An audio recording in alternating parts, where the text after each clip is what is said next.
Mr. Daniel Jorndt is with us. He is obviously from Walgreens. You've read the write-up from there. He started, became district manager in 68, regional director in 75, regional vice president in 79, vice president and treasurer in 82, senior vice president and treasurer in 85 again, promoted to president and COO in 1990, and then 98 was the CEO. He was appointed to the board of directors of the Kellogg Company in 2002. Also in 2003, he joined the advisory board for the Mutual Fund Investment Company of America. Mr. Jorndt has earned a pharmacy degree in 1963 from Drake University and an MBA from the University of New Mexico. In addition to all of his obvious talents and traits that he's had over the years, he also has the distinct pleasure of having a lot of his family here today, so I would like to introduce them. First off, his wife Pat is here with us. His daughter Christine, and her husband Cliff, and two granddaughters, Emily and Grace. It's always a pleasure when we get to have a guest speaker who brings in some of their family and can share this experience with others. Okay, Mr. Jorndt, the floor is yours. Thank you.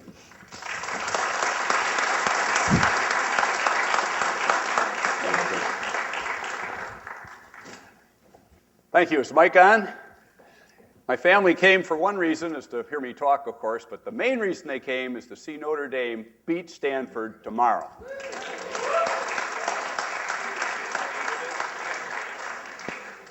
And there's a surprise guest here that I didn't expect. He's sitting right down front. Raise your hand, Jim. That gentleman is James A. Davlin. I worked with Jim for decades at Walgreen Co. He's a financial whiz. He was our treasurer for many, many years. He retired in 1982. So that's 28 years ago. So this is what Walgreen Vitamins will do for you. He's here. He's with it and looking good. So thanks for coming, Jim. It means a lot.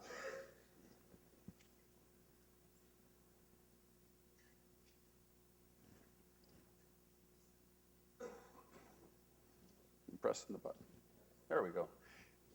Patience, pills, and philosophy. Well, that's what I'm going to talk about today, mostly along the lines of ethics and corporate responsibility.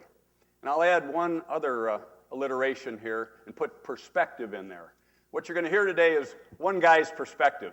Maybe right, maybe wrong. The caveat, it's one guy's perspective. Now, most of you here are young. You're still developing your perspective. My perspective's pretty well set in stone. I try to be flexible. I really try. But you reach a certain age, it's harder and harder to change your opinions about things. And you're gaining perspectives every day from your professors, from the papers, online papers, from your peers, a lot of perspective from your peers, and certainly you've gained a lot of perspective over the years from your parents. So one guy's perspective, ethics, corporate responsibility.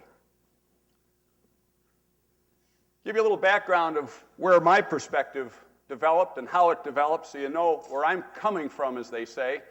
I was from the north side of Chicago. At an early age, I started working at Losby's drugstore at the corner of Lincoln and Washtenaw on Lincoln Avenue. Those of you that know Lincoln Avenue in Chicago, we're a little further north than the bar scene and where you might hang out if you go to Chicago. But Harold Losby was an independent businessman. In my job at Harold, I was the delivery boy. My equipment was my bicycle. I showed up every day after school.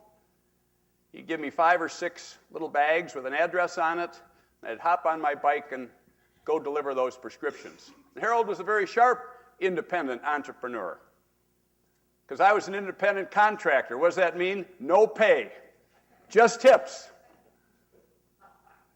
And tips then, average tip, you ready? A dime. A dime. But remember this, in 1950, would you like to guess what the average, not the average, what the U.S. minimum wage was in 1950? 50 cents an hour. So to make 50 cents on my bike in an hour pedaling around, that was pretty good. That's what adults were making, 50 cents an hour. And sometimes you get a quarter, that was a big deal. Sometimes you get some fresh-baked cookies. I would have rather had the dime. But almost always you got a sincere thank you. Hey, thanks for bringing this. I couldn't get out. My baby was sick. Thanks for bringing this. It's snowing. It's hard for me to walk with my cane. And that really gave me a lift, that you felt like you were helping these people. So by the time I was 10 or 11, I was stocking shelves, and I was still in grammar school, ringing the cash register at Losby's drugstore. And I liked it. I was lucky. I found something I liked very early. My perspective is you, as young people, try lots of things till you find what rings your bell. Don't stay in a job if you don't like it. You're not going to switch jobs when you got 2 children, a mortgage, and lots of responsibilities. But until you have that, I would suggest to you, try as many things as you can. Find something that turns you on. Chances are you'll be good at it. Then in high school, my mom was a nurse. She worked at Bethany Methodist Hospital in Chicago on Ashland Avenue. She got me a job running the big industrial dishwasher there after school. So I'd come in after school, the breakfast and lunch plates would be waiting for me. I'd knock those out, and by that time, the dinner dishes would be flowing in, and by 7:30, everything was wrapped up, and I was on my way home.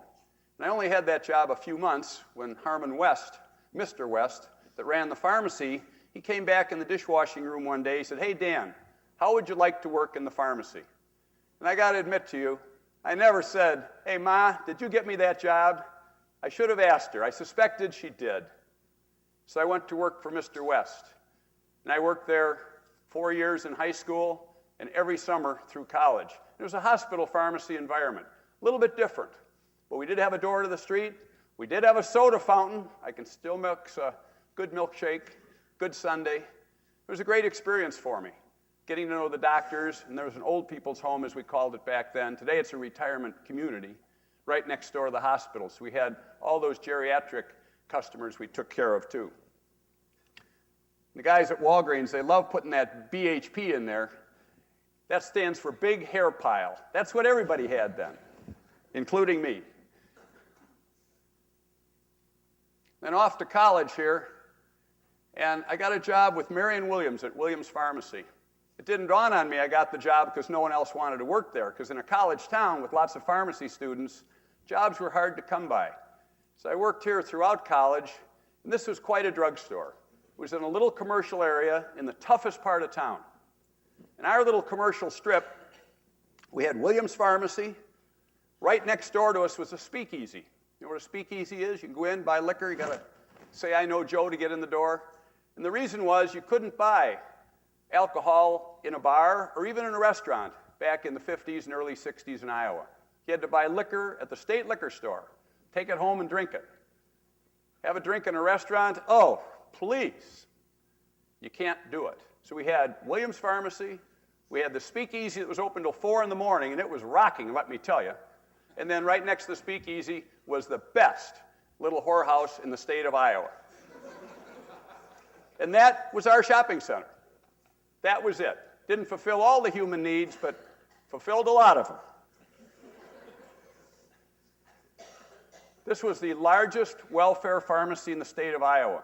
It was maybe 2,000 square feet. We had a soda fountain. Every drugstore had a soda fountain. We were open from 9 in the morning till 9:30 at night. And Mr. Williams would bug out every day about 4 and leave me as a student, a lady named Clementine Berry, and a doctor's daughter, Penny Ware. We'd run that store till 9:30. Then we didn't fill many prescriptions after 5 o'clock because people didn't come out on the streets here to get prescriptions filled after 5 or 6 o'clock when it got dark. And you could have done a Seinfeld sitcom about this drugstore. I'm telling you, the people that shopped there, and these were poor people. And I was from the north side of Chicago. I thought I understood economic levels. I didn't have a clue how poor people were. 99% of our prescriptions were welfare. Today you'd call them Medicaid. We rarely filled a prescription for cash. And sitting in our little stools on the soda fountain, we had Joe Cotton. He ran the drugs in Des Moines. We had this big, tall guy named Tree. I don't know if he had a last name. He ran the girls in Des Moines. We had Donald Burrell, Henry Hammett. They ran the scavenger services in Des Moines. Hardworking guys that did very well, by the way. So this was a great experience for me, working with Marion Williams. I still hear from him today. He sends me a Bible verse daily on the internet. I'm still a work in progress to Marion Williams. And then I went to work for Walgreens, right out of college. Harmon West, that I worked for in the hospital pharmacy, says, Dan, you want to learn the drug business? Go to work for Walgreens. They'll teach you the drugstore business, and then you can buy your own store, which in the 50s, every young pharmacist wanted to own their own drugstore. So I loved Walgreens. It was great. But my roommate had moved to California, living in Pasadena, sunshine, beach, surfboards, girls, and twice as much pay as you could make in Chicago. He kept bugging me, Dan, you got to come to California. You got to come. So I did. I quit. Went to California. But my main squeeze was back in the Midwest. She's right there, 50 years later. And I really didn't like California. So I called Walgreens, said I made a mistake, could I come back? They called me back, said, okay, you admitted your mistake, come on back. So I came back, and I stayed 40 years. This is the last you'll hear about Walgreens, I think. In case you don't know, it's the largest drug chain in America, about 8,000 stores, about $65 billion in sales, a couple billion in profit, 300,000 employees, pays a pretty good dividend. Okay, here's a quote from Ralph Waldo Emerson. The louder he talked of his honor, the faster we counted our spoons. You get it? You have to be very suspect of people that go on and on about ethics, corporate responsibility, like me. You have to watch what they do much more than what they say. You have to watch that they do much more than what they write. There's a saying on the north side of Chicago that I've used throughout my business career. Talk's cheap. Talk is cheap. Actions aren't cheap. Actions take thinking. Actions can be gut grinding. So as you get out in the business world, in the world in general, pay attention to what people are doing more than what they're saying. And those of you that are parents or going to be parents, believe me, no matter what you say to your kids, they're watching what you're doing much more than what you're saying. Driving down here yesterday with the grandkids, we were talking in the front seat, and Emily commented on something I said, and her mother said, you know, Dad, she hears everything. Little story about Bob the sailor. Bob had this very expensive, very high-tech yacht. He was out tooling along Nantucket Sound, thick fog, just idling along. He heard some commotion. He looked over the side, and there in the fog was this raft. And on this raft were about 8 college guys, not from ND, I'm sure, and a keg of beer, and they're feeling no pain. One guy says, Captain, we're lost. How do we get to shore? Well, you asked the right guy. Bob gave him the longitude, the latitude, the wind currents, the tidal chart. He's going on and on. Finally, one of the kids said, hey, Captain, could you just point? And there's a message there. Goes back to what I said 30 seconds ago. You're always pointing. People are always watching. They're watching what you do. They listen a little bit to what you say. The professors will all back me on that. But they sure are watching what you're doing because you're pointing all the time in everything you do. And people are watching all the time, whether you think they are or not. So Walgreens was started by the guy on your left, Charles Walgreen, 1901, son of Swedish immigrants. Came in off the farm out of Dixon, Illinois. Worked in a drugstore, liked it, opened a drugstore. And by the time he died in 1939, there was 400 and some Walgreens stores. Then his son took over. He's the bald guy here. And he ran the company for more than 2 decades. And then his son, the other fella, with his back to you, he took over. So in 90-plus years, Walgreens had 3 chairmen. They were named Walgreen, Walgreen, and Walgreen. And you can say there's a lot of nepotism there, and there was. But because their name was on the door, they cared about making a profit. They cared about giving the shareholders a return. But Jim, you back me up. They really cared about ethics and honesty. And you could do almost anything at Walgreens, make almost any mistake. They'd give you a pass if you were hardworking and honest and were trying to do what's right. But if you cross the line, if you cross that ethical line, those three guys are as cold as the cement out there. That was the end of you at Walgreens. And I think having their name on the door, and for folks like me and Jim Davlin had the opportunity to work there, it was great. Because you always knew where you stood with the Walgreen and the Walgreen family.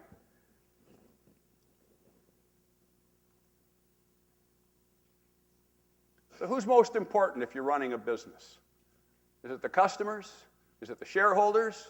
Is it the employees? What do you think is most important? Well, some finance people might say, got to take care of the shareholders.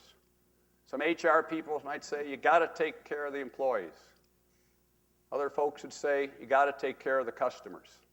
Well, I would rank them 1, customers, 2, employees, 3, shareholders. And the thought being, if you take real good care of the customers and good care of the employees, the shareholders will get taken care of too. And I've seen that work in many companies that I've been familiar with over the years. Companies that try and bump that stock price. Let's raise the dividend. Let's hire outside investor relations people. Let's do a stock buyback. None of those things carries any water compared to having a strong company with growing earnings. That's what turns on Wall Street. They care less about your record. They want to know, what are you going to do for me tomorrow? So the prospects for earnings, future earnings, is what drives the share price. And how do you make that happen? Take care of the customers. Take care of the employees. We used to say, some guy would come up with some harebrained idea. Say, well, this is what the customers want. And our philosophy was, if it makes any business sense at all, even a little business sense, if the customers want it, we'll try it. And I'm a big believer in what we called the crawl, walk, run philosophy in trying things and in management. You don't have to be like Texas poker that you're all in. We'd crawl on some idea, learn what was happening, then we'd walk, and then once we get figured out, then we'd run, then we'd make the big investments. I think the best example of that'd be 1-hour photo finishing. And that was embryonic when you folks were growing up. We worked on 1-hour photo finishing for 10 years. We couldn't figure it out. We were the second largest photo finisher in America, and we couldn't figure out 1-hour photo finishing. And the reason was our mindset. Our mindset was the machinery's expensive, you have to hire a special person to run it, so you have to charge a premium price, $9.99 for 24 prints. That was our mentality. We promoted one free, we tried everything. We could not get it off the ground. And then one of our store employees said to one of our vice presidents, Glenn Crace, if you want 1-hour photo finishing to take off, you have to price it just a couple dollars over the price for overnight finishing. And overnight's $4.99. If you price it at $6.99, people will be lined up for it. So we kicked that idea around. Of course, the people in the photo finishing area, they said, oh, no, we'll never make any money. Never. But some other people put some pencils to it, said, you know, if we do enough volume, we can make money at $6.99. So we took a test market, Albuquerque, New Mexico, put photo finishing machines in every store, trained a special person at great expense to run those machines, and then we ran some ads for $6.99. But we only ran the ads for 2 weeks because we were overwhelmed. We couldn't handle the business. The light went on in our head. So we crawled for 10 years, we walked for about 6 months, and then in a year we put 1-hour photo finishing in every store, and it cost us $50 million just for the equipment, not counting probably $20 or $30 million to train the employees. So why did we do that? The customers wanted it. We did what was right for the customers. The employees kind of liked it too, because it was a new position, a little bit higher paying, a little more professional atmosphere. You were in charge of something. It worked. Shareholders, well, over a 25-year period, if you bought $10,000 worth of Walgreens stock and you were a cashier back in '75, when Jim was the treasurer, 25 years later it was worth, ready? Almost $1 million. We had lots of hourly people having nice $300,000 townhomes and money in the bank because they took care of the customers. That's what drove the stock price. Corporate responsibility, taking care of customers. Most of you, many of you, weren't born in 1982 when the great Tylenol tragedy happened. It happened right up here in Chicago. Some nut went around and put cyanide in Tylenol capsules, resealed the bottles, put them back in the paper package, put them on the shelf, and 7 people died. Before the authorities figured out it's Tylenol. You figure out, gee, someone died in Elk Grove Village, someone died on the north side of Chicago, someone died way out south. Cyanide poisoning, what's the common denominator? I think it's amazing that the authorities put it together in 4 or 5 days. In fact, the last person to die was a Walgreen customer. We have it on a security film. This flight attendant came into O'Hare, went to our store at 1610 North Wells, North and Wells for you Chicagoans. Store was closed. She knocked on the door. Assistant manager said, "We're closed. I have a terrible headache. Please sell me some Tylenol." And this nice guy opened the door and sold her the Tylenol. The next morning, it was all over the radio, TV, newspapers, "Don't take Tylenol." Anyhow, just a little vignette, kind of a sad one at that. What did Johnson & Johnson do? Did they call in the Tylenol from Chicago? Did they strip the shelves in the state of Illinois? Did they take all the Tylenol out of the Midwest? They called it all in. Every Tylenol capsule, tablet, liquid, called it all in. Never blinked. Their chairman's name at the time was Jim Burke. It's in a Harvard Business School case study. The write-off, $100 million. Burke didn't care about the write-off. He cared about the Johnson & Johnson name. He cared about taking good care of the customers. So there was no Tylenol on any shelves for probably 3 months. When it came back out, safety sealed packages. The whole industry went to safety seal.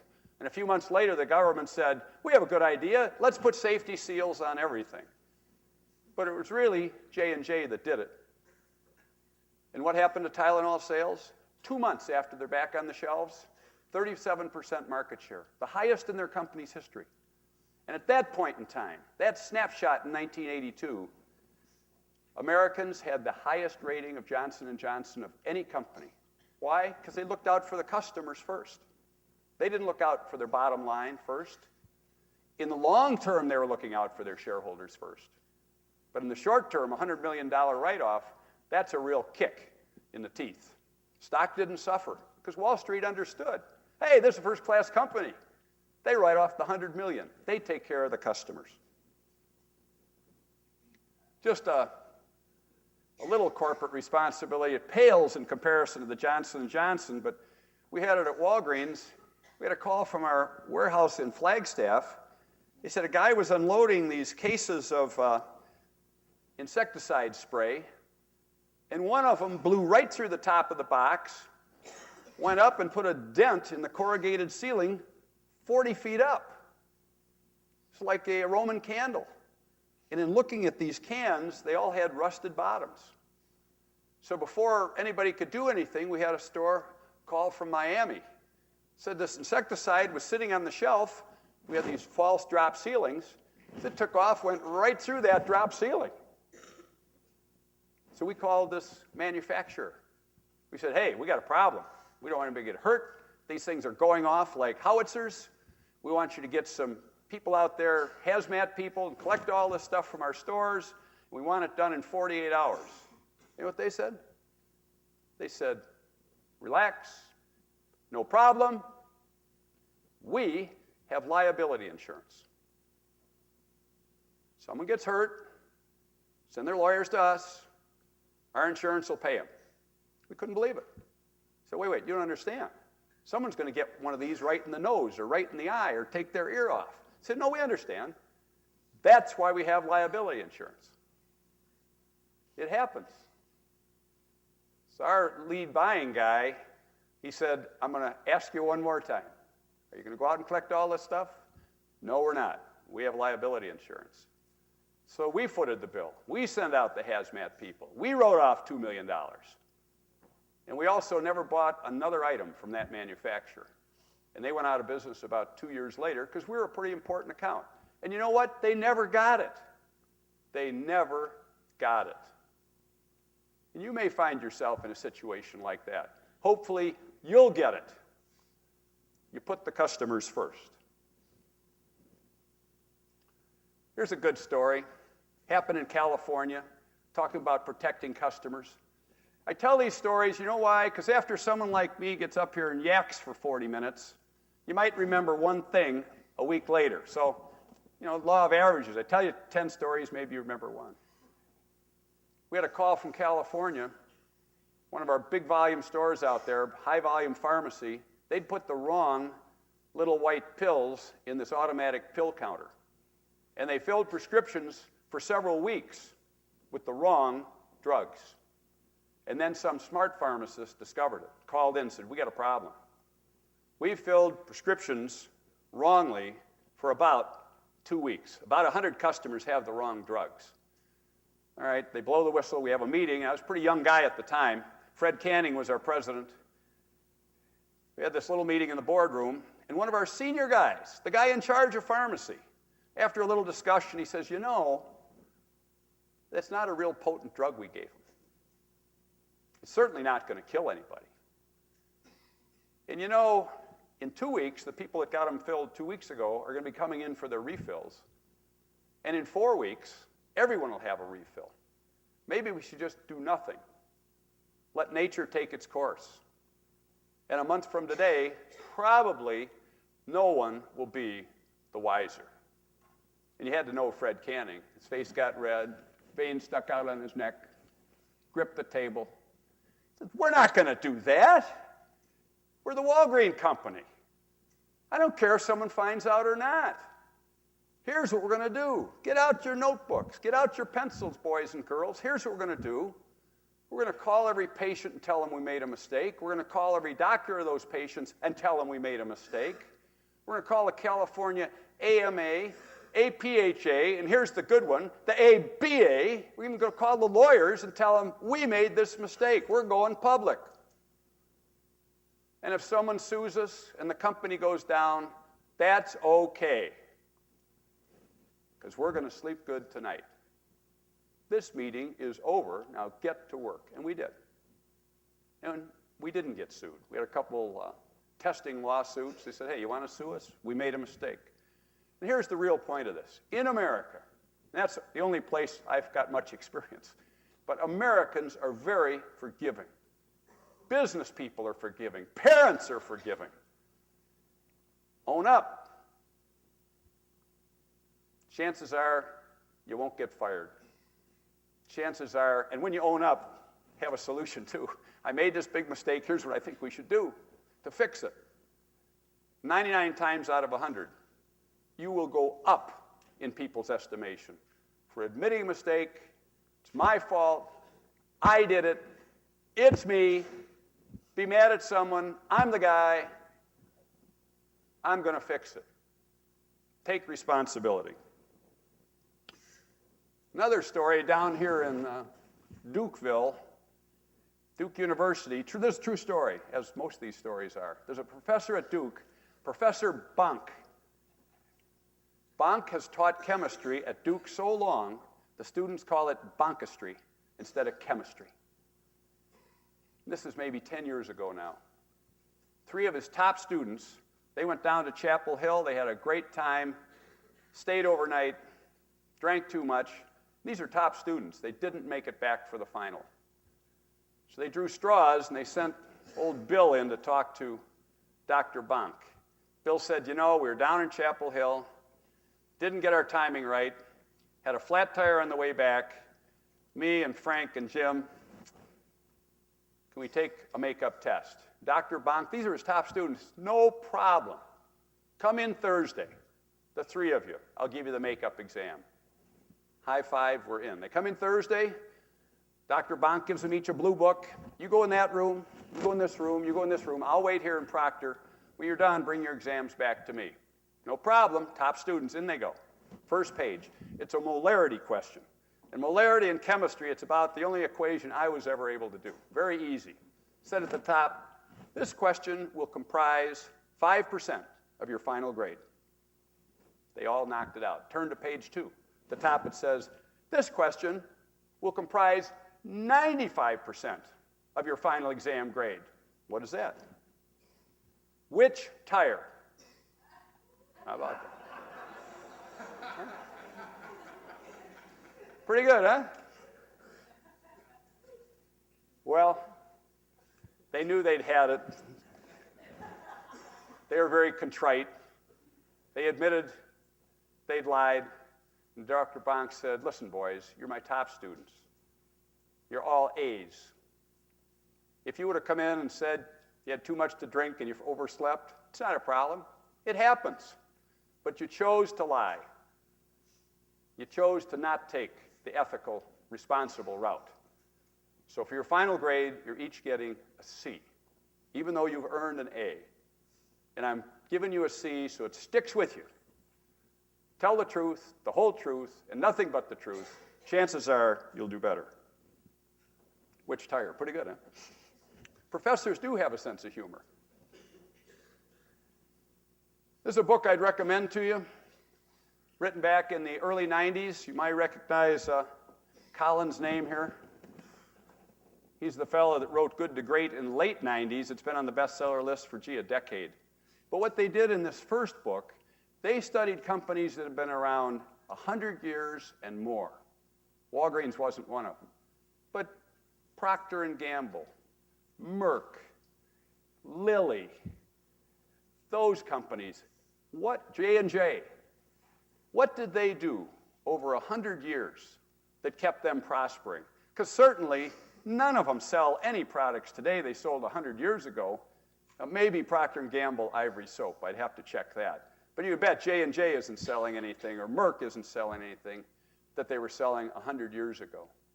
And you know what they found out? The common thread was that these companies were very socially responsible, very ethical, and had very high standards.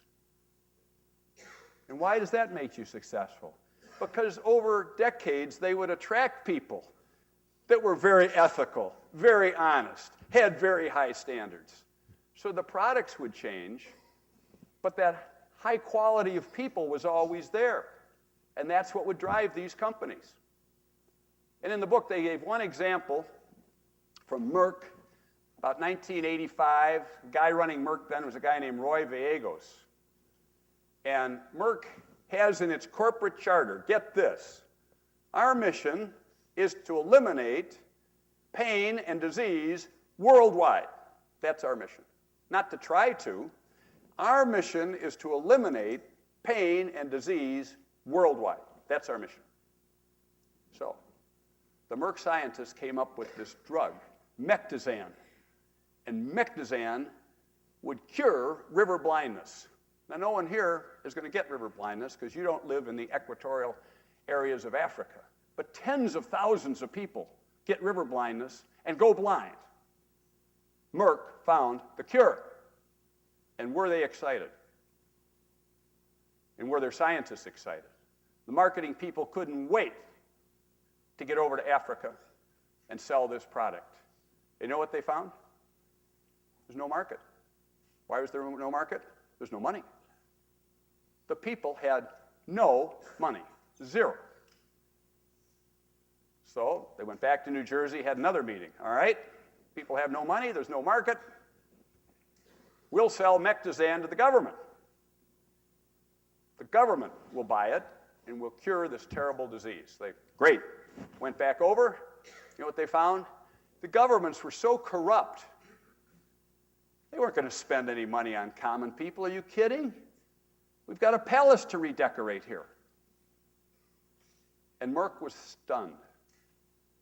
So here they have this wonder drug, cure a terrible disease, and there's no market. What would you do? What would Roy Gallegos, the head of Merck, do? He said something like this: look, for us not to supply this drug would put a stake in the heart of every scientist that has ever worked here. We better get some Masons and take our corporate creed down off the door if we're not here to eliminate pain and disease worldwide. So here's what we're going to do. We're going to gin up the factories, and we're going to run them 7 days a week, and we're going to give the drug away. That's 1984, I believe. Are they still giving the drug away today? Yes. Why are they doing it? Because they're a first-line company, and they feel that corporate responsibility. And they believe in that mission that's up there. It's not talk cheap. Talk's not cheap at Merck. That's what we say. That's what we believe. Check our actions. And I don't know how many tens of millions or hundreds of millions it's cost Merck to supply this drug. But I'll bet you it's sure inspired their scientists to come up with even more and more and more over the years. Now, all this highfalutin talk, does that mean you don't compete? Heck no. Take the gloves off, get in there, and duke it out. But duke it out fairly. All you econ majors, Adam Smith, Wealth of Nations, Unseen Hand, Guiding the Capitalist Economy, you've all read that. Have you read his other book? The Theory of Moral Sentiments. The punchline is in there, in the whole book. It's pretty dry, but the punchline. Run hard, but don't jostle. Yeah, simple. Run hard, but don't jostle. If you can't win fair, I don't want to win if I can't win fair. That has to be the attitude. We had a young guy, in fact, still is a young Walgreen. He was one of our operations guys. He came into my office late on a Friday afternoon, smiling like a Cheshire cat.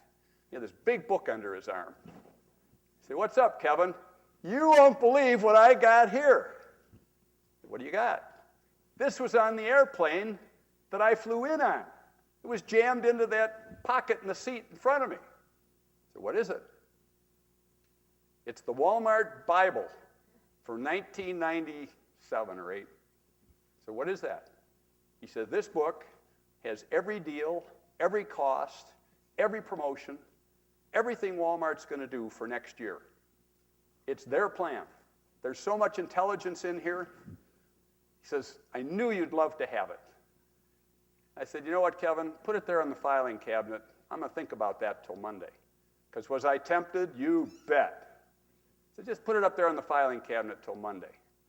And I'll think about it. Okay. And he walked out. On Monday, we put it in a FedEx package, sent it to David Glass, who I knew. And I said, "David, one of our guys found this on an airplane, thought you'd want it back.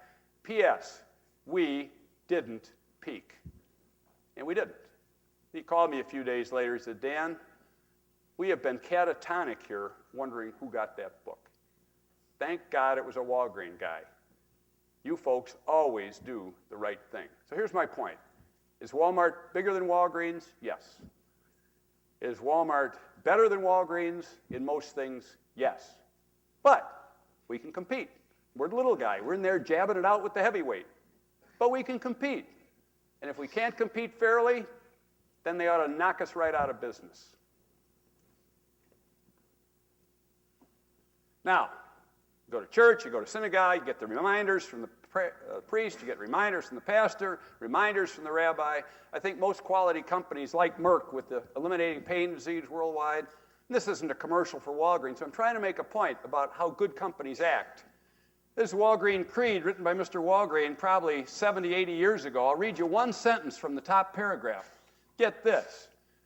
"We believe that honest goods can be sold to honest people by honest methods." Now, how many times do you write a sentence with honest in there 3 times? Good writers would say, "Oh, no, you have to come up with other descriptors than that." But that's how Mr. Walgreen thought, and he tried to imbue that throughout the organization. That was our founder. Then his son went to the Rotary. He was a charter member of Rotary One, and he said to the folks at Rotary, could we use Rotary's four-way test in our stores, in our offices, photo finishing plants, distribution centers? I'd like to have that four-way test everywhere throughout our company. And Rotary said, yeah, you can. The only caveat is you have to give us attribution that it's Rotary. No problem. You should see right down here in the small print, copyright Rotary International. But we would say to our young managers, and we'd say to ourselves, sometimes at the board level, trying to make some decision, should we do this, should we do that? Say, what would the four-way test guide us to do? Well, you read the four-way test. Is it the truth? Is it fair to all concerned? Will it build goodwill and better friendship? Will it be beneficial to all concerned? And we'd say, listen, young lady, young man running a store or a district, you're not sure what to do. Before you call your boss, read this a couple times. It might inspire you to come up with your own answer. All right, you all know the x-axis, y-axis, regression analysis. You're hep on this stuff. Well, this is the Jorndt ethical honesty curve. And these are some statistics I got out of a book, which is pretty current. And what this shows, over here, about 10% of the people will cheat, steal, rob, you name it, every chance they get. Thank God it's only 10%. Seems high to me, doesn't it? 1 out of 10? I mean, look at all these people in here. 1 out of 10. Domers wouldn't lie, cheat or steal. But nationally, in the U.S., that's the way it is. And then about 70% of the people, which is almost all of us here, they'll tell a white lie. Might find a wallet, keep the money, send the wallet back, take some Scotch tape and pens home from the office. You know, marginal, ethical, on the edge, don't go to jail for it. But 70% of the people in America will cross that line occasionally, be it big or small. But you know what's interesting? Out here, about 20%, and I think that's very refreshing. And I'm not sure I'm in that 20%, but 20% of the people will never lie, cheat, steal. Always are honest. And that's a good thing. But you have to remember this in business. Trust everybody, but cut the cards kind of mentality. You always have to have your guard up, because sometimes some of the best employees are stealing from you. Sometimes the boss, think Bernie Ebbers. How about Bernie Madoff? They interviewed a little lady in Miami right when that broke. The announcer said, are you in this Madoff thing? She says, it's Madoff. He says, is that the right way to pronounce it? She says, I'm not sure, but he made off with all my money. I thought that was pretty good for a little old lady. So you have to keep this in mind when you're running a business too. And the idea is to try and get more people in your organization that are over here and up there, and not too many that are over there. Ethical decisions are often lonely ones. That story I told about the pill counter and calling all the patients, that meeting, had Fred Canning not about lost it, could have gone the other way. There's a lot of people nodding when the fellow was saying, you know, they're not very potent drugs, maybe no one will find out. And it doesn't have to be the person at the top. I've been in many meetings where the most junior person there says, wait a minute, that's not what we stand for. Wait a minute, we don't want to read in the paper that we did that. That's not the Walgreen way. That's not the IBM way. That's not the Merck way. And bosses love that when you stand up and challenge them. They love it. And if they don't love it, they're not a good boss. It's important to listen to people, because ethical decisions are usually made one person at a time. Committee, someone's got a bright idea, someone's got a dumb idea. Where's the committee end up? Somewhere a little right of center. Doesn't end up way out there with the bright idea. If you got a bright idea, I used to say to our employees, you got a good idea, bring it in. You get thrown out, bring it in again. You get thrown out, about the 4th time we'll say, we admire your persistence, but don't come back for a year. Give it some more thought. But my experience has been, people that come in 2, 3, 4 times really believe in it. And they probably are right. You say, it's your idea, you run with it. And if it's their idea, they usually will run with it. And usually, good things will happen. tell you one story about a young fella I knew, still know him today. He was a young pharmacist, Barry Markle, Kenosha, Wisconsin. So upright, straight, and rigid, he hardly looked like he was breathing. This is a guy way out there on that curve, never cheat, steal, or lie. And he did a good job as a store manager. He got a bigger store, and he ended up with one of our biggest stores down in Texas, a store that was losing money, although it was doing a lot of business. And after a while, that store started making a lot of money. And he got promoted out of there and ended up, at the end of his career, being a senior vice president at our company. But early on, at this big store that he turned around, I'd been in that store many times as a supervisor. We could never figure it out, but Barry Markle figured it out. I said to this one lady there, I said, what is it about Mr. Markle?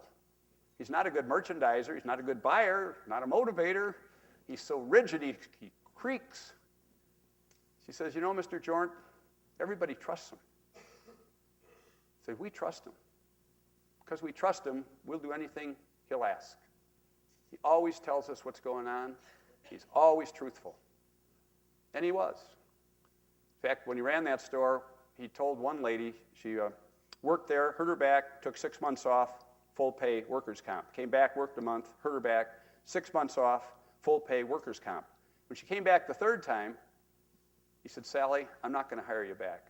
You'll only stay a month, then you'll say you hurt your back, and I'll have to pay another 6 months at full pay workers' comp.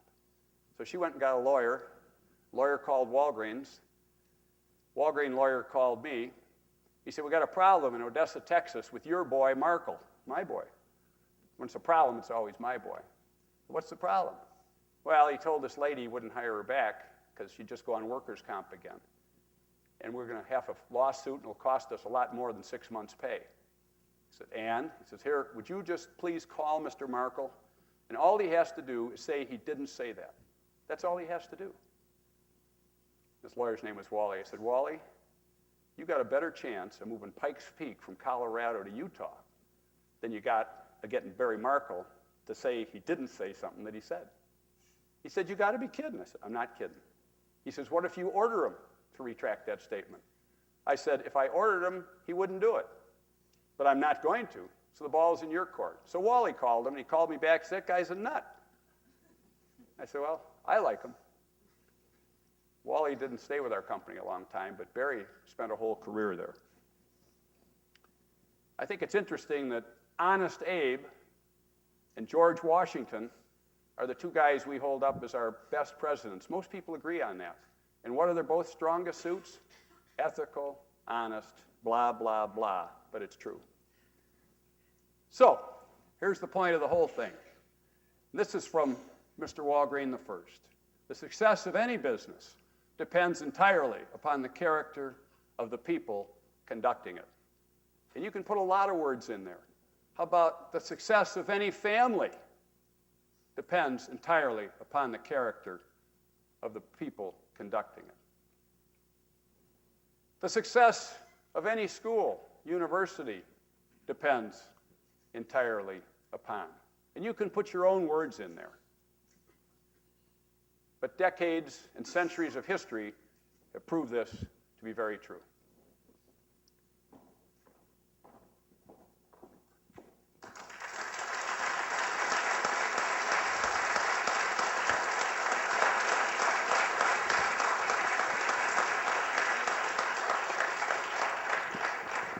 We would now like to open up the floor for questions. So we have 2 microphones. If you would come up to the mics, we'd like to record your question. So anybody have any kind of a question they would like to ask? Come on, come on. There's got to be one question out here.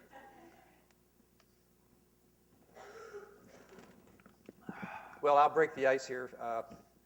Mr. Jorndt, what would you say is the first real tough experience that you faced as an executive at Walgreen that challenged your ethical base? Well, I think I recited a few of them here today. Let me think about that for a few seconds here. Oh, my first store, Milwaukee and Devon in Chicago, I ordered 20 of these Eskimo air coolers. It was summer, it was hot in Chicago. It's the darndest item you ever saw. You pour water in there and it blows out cool air because it evaporates.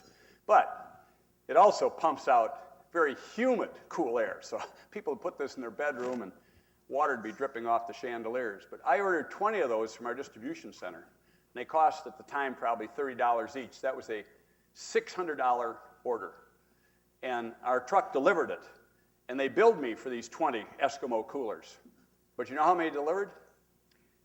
200. So I had 200 coolers there, $6,000 worth. It's a hot summer in Chicago. Could have sold them all. And my pal, Vern Brunner, was my assistant manager. He said, what are we going to do? I said, Vern, you got to call the warehouse. We got to send them back. He says, I knew you'd say that. And Vern would have said that too. So that's just a little example, but I could have picked up $6,000 profit like that, and for whatever reason, elected not to. But made many mistakes over the years. I was district manager in Milwaukee. We're closing a store up in Appleton, and I cleaned that store out. I took the lockers, I took the ice cream freezers, shelving, anything of value, and shipped it to other stores in my district. And the landlord lived in Appleton. He saw us backing all these trucks up, taking all the stuff out, and after that store was empty, the landlord called headquarters, said, you know, you've got an unusual lease in that Valley Stream store in Appleton, and it is that I, the landlord, own all the equipment, not Walgreens, which would be in every other store. We owned the cash registers, freezers. That was our fixtures, equipment. So a lot of people wanted to fire Jorndt, but my boss, he said, you know, this guy made an honest mistake. He didn't know to check with anybody. We own all the equipment in all our stores except that one. I think we should give this guy a pass.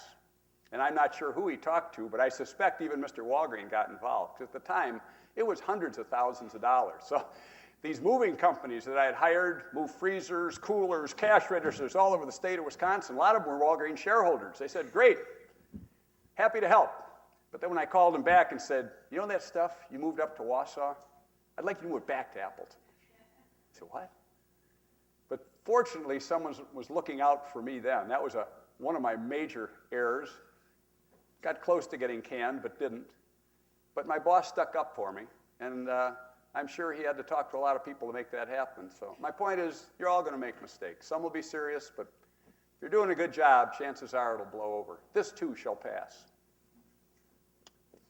Questions in the center here? Come on, Domers. Who's going to win the game on Saturday? Yes, sir. What do you think would be effective for you in terms of time management and work-life balance? Yeah, good question. How have I handled time management and work-life balance? I'll be the first to admit I did not do a good job on work-life balance. My wife and my kids didn't see me as much as they should have, and I'm the first to admit that. But in retail, it's a 7-day-a-week. We're open 365 days a year. And the advice I would give to young people coming up in retail, and it's advice I gave myself, I guess, is look it. If you're not working, you better be home. You better not be going fishing with the boys to Canada for 2 weeks when that family's growing. You better not be going on a week golfing visit to California. Your wife and kids will understand if you're not working, you're with them. Then they'll get it. If you're not working and you got 9 other priorities before your family, it won't work. It just won't work. And I've seen many cases where it didn't work. That's retail. It's not a 9-to-5 job. It's not a 5-day-a-week job. As far as time management, I'm a real believer in lists. Make a list. I'd make a list of where I'm going to go for the month, and then follow it. It's always easy not to follow. It's easy to avoid the problems. And what did I put on the top of the list? The hardest thing to do. And it's kind of forcing yourself to do what you don't want to do. Eleanor Roosevelt said a great quote. I had it on my refrigerator for 30, maybe 40 years. It goes like this. You gain strength, courage, and confidence every time you look fear in the face. Now here's the punchline. You must do the thing you think you cannot do. And I would paraphrase that to say, you must do the thing you really don't feel like doing. So when I make my list, I put on the top what I don't really want to do. And you get it out of the way. And you're fresh. And you do a better job. And I'd put a list of what stores I was going to, what markets I was going to. Because we had a terrible market that was losing money. It'd be easy to have a meeting come up, say, you know what, I'm not going to go to Omaha on Wednesday. I got other things to do. But force yourself, make a list, put the things you don't want to do on top, and chances are it'll help you manage your time better, and also it'll make you a lot more productive. Because a lot of us, what's the first thing we do? Go through our emails. What emails do you look at? The ones you make you feel good or news. What's the last ones we do? Some report the boss wants. It's human nature to do the easy stuff first. Don't let people manage your inbox. You manage your inbox, be it on your desk or on your PC. Yes, sir. What is your Walgreens philosophy on labor relations and union relations? What's Walgreens' philosophy on labor relations and union relations? I don't like unions. I've stood in front of unions and said that. Why don't I like unions? Walgreens doesn't like unions. Why? There's someone between you and your employees. If you're a good outfit, why do you need someone between you and your employees? In Walgreens at one time, all our distribution centers were unionized. Today, of the thousands of people that work in our distribution centers, there's 60 union members left in a dilapidated old warehouse which may even be closed by now. How did Walgreens get rid of the unions? Competitive wage, good benefits, and the most important thing, good managers. Managers that treat people like people. You think GM treats the UAW employees like people? They treat them like dogs. That's how you get a union. Treat people poorly, you will have a union. Keep treating them poorly, you'll have a bigger union. So Walgreens has, say, 300,000 employees, less than 1% are unionized. And that's by intent. We wished it was 0% were unionized. Why do we want someone between our managers and our people? Another reason Walgreens doesn't have a lot of unions is each store is a single operating unit. And if you've got a good store manager in there, and we've had stores tried to go union over the years. You have a good store manager, they're a team. They're in it together. They work together. The manager's there every day. They're there every day. Management has to listen to him. He's rubbing elbows and fannies with them all day long.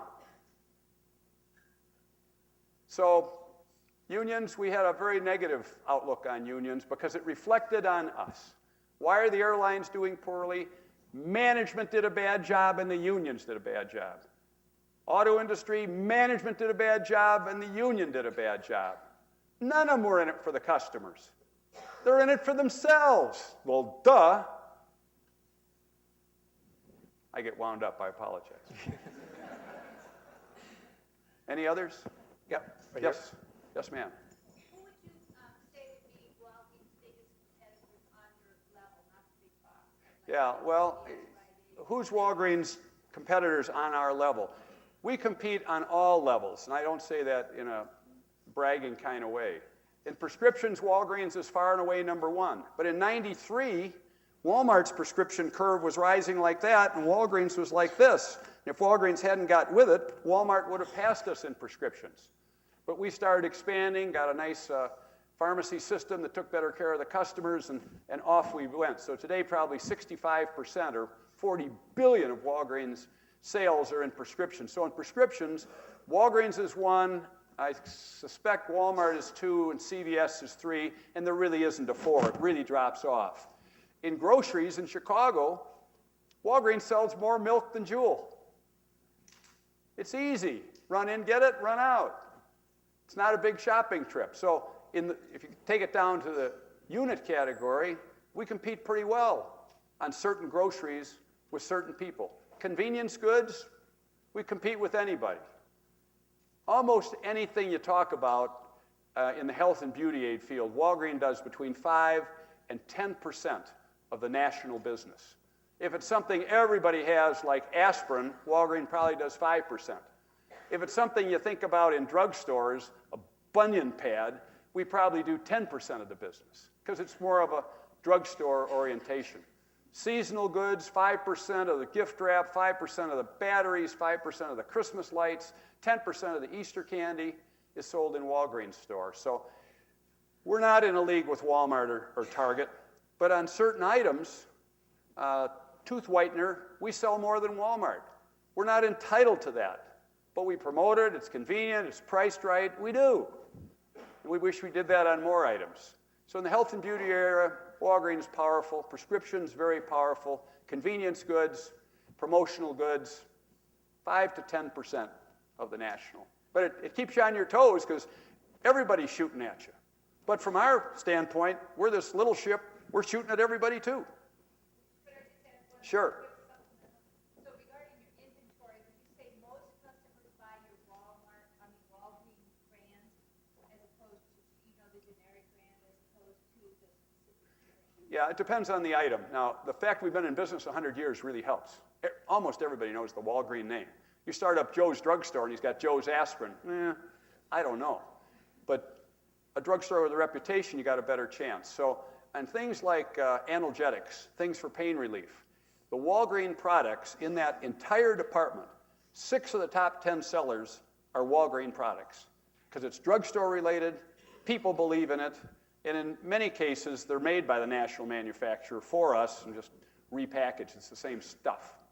So in our company, 8 to 10% of our total sales are private label health and beauty aids. And then about another 5 to 7% we'll get someone to make a garden hose for Walgreens or a bug spray like I talked about for Walgreens. We've got a question from Dr. Murphy. Yes, yes.